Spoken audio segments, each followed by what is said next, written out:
Alors bonjour, mon nom est Darko Bertrand d'Industrielle Alliance Gestion privée de patrimoine. Cette semaine, je vous parle d'exubérance irrationnelle des marchés boursiers. Alors, on va comparer avec ce qu'on a fait au mois de mai dernier, le 14 mai dernier, avec les prochaines diapositives. Alors, au mois de mai dernier, le ratio était de 37,63. Je rappelle, le Shiller Price Index, c'est le court-bénéfice des 500 compagnies du S&P 500 ajouté avec l'inflation. Donc, on avait ici un montant de 37,63 à l'époque au mois de mai. Maintenant, on est rendu à 38,91 en date du 16 août dernièrement. Donc, on a une hausse encore irrationnelle un peu parce qu'on pense que les marchés boursiers sont un petit peu plus surévalués. Et ce qui nous fait dire ça aussi, c'est le prochain graphique, l'indicateur Warren Buffett, qui mesure le Gross Domestic Product, le PIB américain, versus toutes les capitalisations boursières du S&P 500. Et on arrive avec un ratio de 237%, et il y a 3 mois, c'était à 234. Donc, on continue à grimper. On voit que ça s'essouffle un petit peu, mais on continue à grimper dans les hautes sphères un peu d'être irrationnel à ce moment-là. Alors donc, ce qui constitue une hausse de 8,48% en 3 mois sur le S&P 500 depuis la dernière fois qu'on a fait la vidéo, le 14 mai dernier. Et depuis le début de l'année, 19,27% en 7 mois et demi seulement depuis le début de l'année. Alors, pourquoi irrationnel? L'exubérance irrationnelle, c'est une expression de l'économiste américain Robert Shiller, reprise par Alan Greenspan, ancien directeur de la Réserve fédérale américaine des États-Unis. Alors, cette expression désigne l'affolement des marchés financiers et la création d'une bulle spéculative lorsque les cours de la bourse sont à la hausse, comme c'est le cas présentement.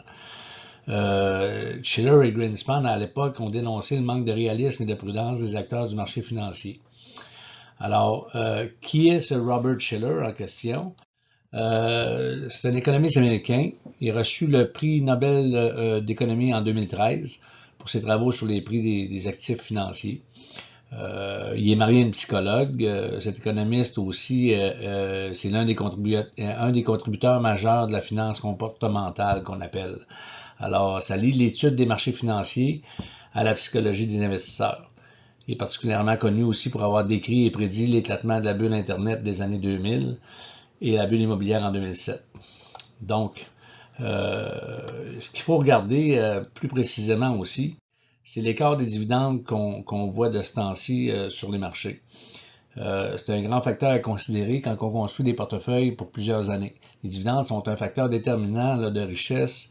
Quand on va avoir des dividendes, là, on recherche des revenus récurrents.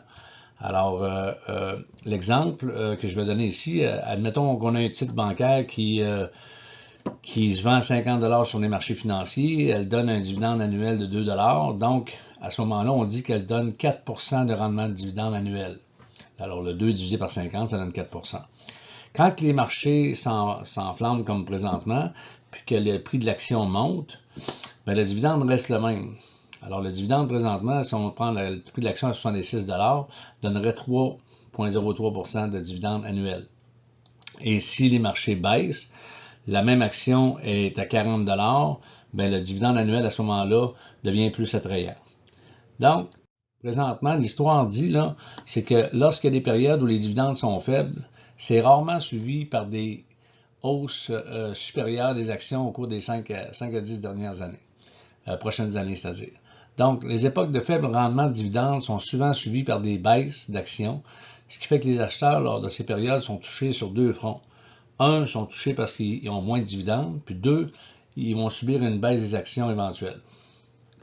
Alors, le simple bon sens laisse entendre que lorsqu'on reçoit peu en termes de dividendes par rapport au prix payé, c'est que ce n'est pas nécessairement le bon moment pour investir en bourse. Ça a été souvent vérifié dans le passé. Puis si on regarde ici, là, la moyenne de dividendes de l'ensemble du marché S&P 500 en date d'aujourd'hui, on tombe avec en 1,30% de dividendes en moyenne sur les 500 compagnies du S&P. Alors, ça se rapproche dangereusement du marché des années 2000. C'est pas nécessairement une bonne référence. Une des conséquences dommageables un peu de ce qui arrive présentement, c'est que la culture de l'investissement, là, les gens ont placé leur économie sur des marchés puis ils agissent comme si les marchés ils pouvaient juste monter. Donc, on dit dans ce temps-là qu'on est dans une nouvelle ère, comme ça a été le cas dans les dot-com, là. On est dans une nouvelle ère. L'idée que l'économie est rentrée dans une nouvelle ère la rend insensible aux forces contraires. Les apparitions répétées d'un argument de la nouvelle ère sont tellement visibles, ne serait-ce que si on... À l'époque, en 1929, c'était l'arrivée des chaînes de montage. Alors là, il y avait comme une révolution industrielle, puis c'était peut-être un peu normal qu'il y ait une espèce d'exubérance à ce moment-là. Sauf qu'à un moment donné, il y a comme une limite à une exubérance. Et puis, bon, on l'a atteint lors des Internet et les dot-com. Là. On a vu comment est-ce que ça avait fini, puis c'était pas nécessairement chic. Oui, effectivement, Internet est resté, mais plusieurs compagnies se sont effondrées là, suite à ça. Là, ben, il y a le phénomène des voitures électriques, de la crypto-monnaie. Alors, c'est toutes des nouvelles choses qui sont, on peut s'emballer face à ces choses-là, mais à un moment donné, le rationnel, il faut qu'il revienne, puis il faut que les profits soient au rendez-vous. Alors, qu'est-ce qui est la cause de ça? Ben, l'argent injecté par les banques centrales ont provoqué la hausse de tous les actifs, là. Il y a eu une hausse des maisons, il y a eu une hausse du bois, il y a eu une hausse des aliments, des salaires, bon, effectivement aussi des marchés boursiers. Tout le monde s'emballe un peu, puis avec le graphique qu'on voit là, c'est la Réserve fédérale américaine, c'est le montant d'argent qui a été injecté dernièrement. On voit la folie un peu c'était nécessaire avec la pandémie, mais les derniers montants injectés n'étaient peut-être pas nécessaires en tant que tels. Donc, ce que les gens ont fait, c'est qu'au lieu de réinvestir de façon adéquate, il y a eu beaucoup de spéculation.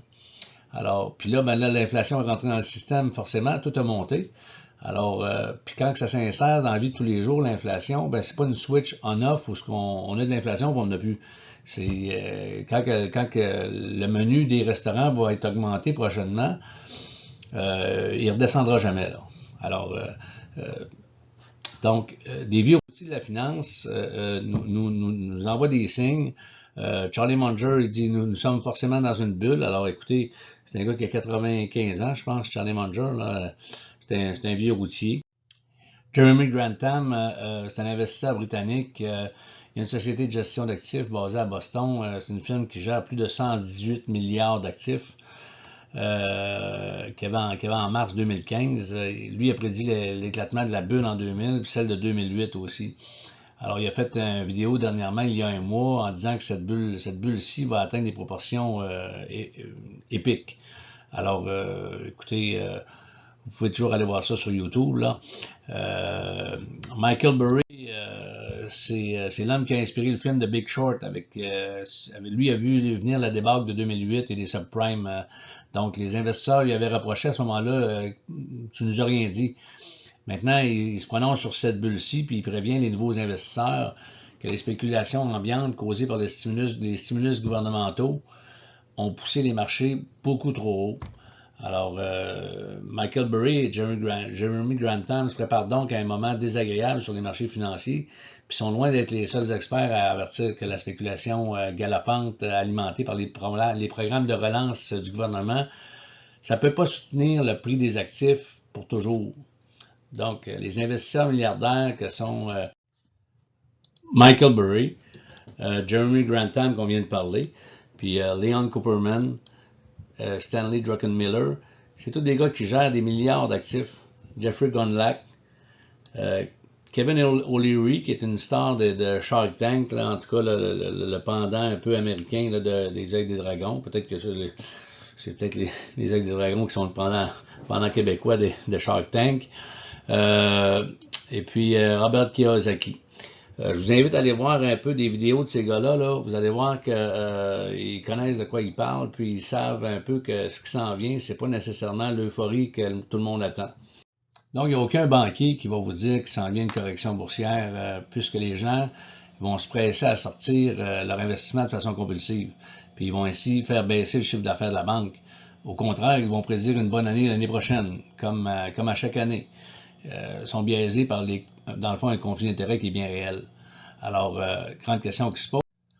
Alors, devons-nous céder à la panique? Alors, bien sûr que non. J'ai jamais été un peu un partisan des mouvements drastiques dans les portefeuilles.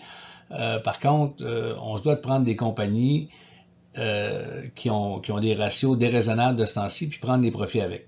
Alors, prenons nos profits dans des compagnies avec des ratios déraisonnables, puis gardons les liquidités jusqu'à temps que les aubaines soient plus présentes dans les marchés. Les dividendes à ce moment-là vont être, comme on l'a montré tantôt, vont être supérieurs et beaucoup plus alléchants. Alors, craignez pas de rester liquide 1, 2, 3, 4 mois. La récompense, ça va être d'autant plus grande avec les rendements qu'on va faire éventuellement. Quelqu'un a posé la question à Warren Buffett dernièrement, un investisseur, on connaît l'investisseur milliardaire, pourquoi personne ne semble t'écouter? Tu as une recette pourtant facile et disciplinée. Et la réponse fut la suivante. Parce que personne ne veut être riche lentement.